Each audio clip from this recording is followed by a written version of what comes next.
Në këtë troçmi redin do të flasim gjatë, kështu duhet të zbërthehemi që të flasim lirshëm për atë që po ndodh në shtëpinë e Big Brother Kosova VIP 4. Lojën me dinamizma që po i çorienton dhe banorët është pikërisht Alba. Çfarë ka bërë ajo tani? Në një bisedë ku ishte shkurta, ku ishin dhe disa nga banorët e tjerë, ajo hodhi një karrem, hodhi një kunj, hodhi një provokim që sipas saj në shtëpinë e Big Brotherit është dikur që është infiltruar, pra që është në ato lojë i sjell nga vëllai i madh dhe që ka lidhje me të për të bërë lojrat në atë shtëpi.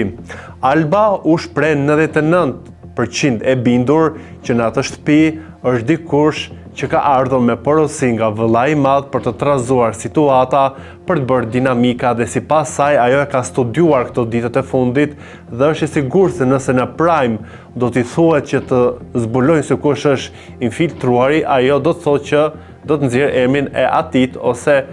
e asaj që është sipas Albës. Nuk e di se ku i shkon mendja Albës për të prodhuar kaq shumë dinamika dhe për të qenë kaq shumë e gjallë në lojë me situata që nuk janë të vërteta, se në ato shtëpi ka vetëm banor dhe nuk ka persona që kanë këtë detyrën sipas Albës. Por duke qenë tek vëllai i madh, një detaj më bëri përshtypje. Shkurta tha se nuk më therrasi në dhomën e rrëfimit. E u shpreh që shikon disa nga banorët e tjerë që ftojnë shpesh në atë dhomën e rrëfimit e Alba u siguruar që të ishte njëra prej tyre duke treguar që shkon aty për situata të ndryshme, që merr këshilla apo dhe merr ndihmë psikologjike por dhe shëndetësore. Pra sipas shkurtes, ata që shkojnë në dhomën e rrëfimit janë ata që po bëjnë lojën dhe që po mbështeten, ndoshta dhe po influencohen nga zëri brenda asaj dhome. Sa kaq nga ana tjetër dua të ndalem tek një pikë që po bën xhiro në rrjeteve sociale dhe për mua nuk ka asnjë vlerë që të futesh në një lojë dy personazhe që e kanë treguar në sytë e publikut gjithçka çfarë kanë pasur dhe nuk mund të sjellin një gjë ndryshe, përposi një banaliteti, përposi një loje të ndyrë e fjalën e kam për atë që po flitet si banori që do të futet të premte në shtëpinë e Big Brother për limin që ka pasur lidhje me Albën, por edhe një flirt me Bia Khalifën. Sigurisht që mund të jetë një lloj telenovele e duke ditur të gjithë se çka Alba mund të bëjë, mund ta paramendojmë siç e ka bërë edhe në Ferma VIP, ku Male beson që bërtise me të madhe me të gjithë dramat e saj dhe për mua në aspektin e saj të brendshëm, futja e limit nuk do t'i bëj as pak mirë, edhe pse ajo mund ta kthejë në një lojë dhe mund të jetë një aktore shumë e mirë që ta lëshoj veten. Sinqerisht besoj që vjen një moment ku njeriu ka ato goditjet e veta emocionale dhe psikologjike dhe Alba e ka treguar në Ferma VIP që her pas here ka pasur goditje, ai sa doli dhe e la lojën, ku edhe Limi doli dhe e la lojën. Pra kemi të bëjmë me dy figura publike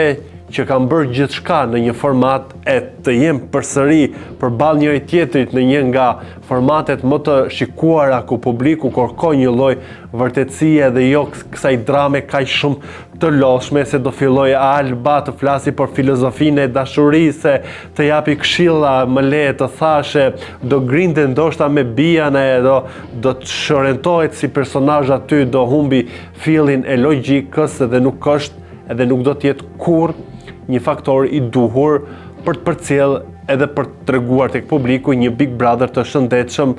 dhe nuk besoj që Big Brother i Kosovës të gjithë pritshmëritë për të bërë një lojë dinamike i ka tek Limi. Nga ana tjetër, një pikë që besoj që do trajtohet edhe në Prime është thelbësisht për të diskutuar dhe për të analizuar si një fenomen ndoshta shqetësues. Eliona, një nga vajzat asaj shtëpie më e reja në moshë, kemi thënë stërthën që është 18 vjeçe dhe pse ka një lloj mbështetje masive në rrjet për të, Ajsa dhe babai Tonit e le të themi pëlqente si nuse për djalin e tij, është prerur që ka lënë shkollën e mesme për gjys, e ka shtyr për të qenë në shtëpinë e Big Brotherit dhe për të përjetuar këtë format. Sigurisht që ne duam të japim edhe këshilla, duam të japim dhe një lloj mbështetje për të rinj që kanë një ëndër që e ndjekin atë, por besoj që thelbësisht në moshën ku është do të ishte më ideale të ishte në shkolla aty ku do të marrë kualifikimin për të pasur një profesion në jetë, se nuk shtyhet jeta vetëm duke qenë influencere pa një lloj profesioni të mirë fill, siç mund të jetë edhe siç është në vendet tona, nëse flasim për botën ka një tjetër diskutim dhe ka një tjetër qasje, por duke u mbetur tek Eliona, sigurisht që ajo ka thënë që e ka lënë shkollën për gjysmë për të ardhur në këtë format si Big Brother dhe vetëm 18 vjeçe ka treguar, e kam thënë edhe disa herë të tjera, një pjekuri në lojë dhe pse bën ato ngacmimet e në sytë e publikut, disa herë mund të shikohet si një lloj tinxare që hedh karremi dhe fshet dorën duke u viktimizuar ku her pas here për fjalët që lëshon ndaj shkurtes, thot bëra shaka, i kërkon ndjes me një herë, pra ka një lloj tendence për të bërë Eliona këtë lojën e një vajze të dëshiruar nga të tjerët, e një romance që nuk po lind me Tonin, i cili nuk e dëgjoi fjalën e babait dhe është hedhur në krahët e Benitës. Sigurisht që ky shpërthim i tij është parë në sytë e publikut edhe me nota paksa ngacmuese e qesharake duke i diktuar që të bëj kujdes se mund vi sërish babai. Por në sytë e publikut, me këtë flirtin e ri që Toni ka nisur me Benitën dhe e la bien, po shikohet si një lloj personazhi që do të qëndrojë në atë shtëpi vetëm duke pasur flirte dhe ngacmime me vajzat, dhe nuk e di se sa e shëndetshme është, jo për faktin që është babai i dy fëmijëve, vajzat 12-13 vjeçë, që shpeshherë është bërë objekt diskutimi si në shtëpi, po edhe në rrjetet sociale nga vetë njerëzit që e ndjekin dhe komentojnë masivisht Big Brotherin, por nga ana tjetër një regjizor si ai besoj që në kokën e tij duhet kishte një skenar dhe duhet të ishte më i gjallë në atë shtëpi, duke treguar edhe një lloj tjetër dinamizmi, jo vetëm të kapet pas një flirti, siç shpreh Toni me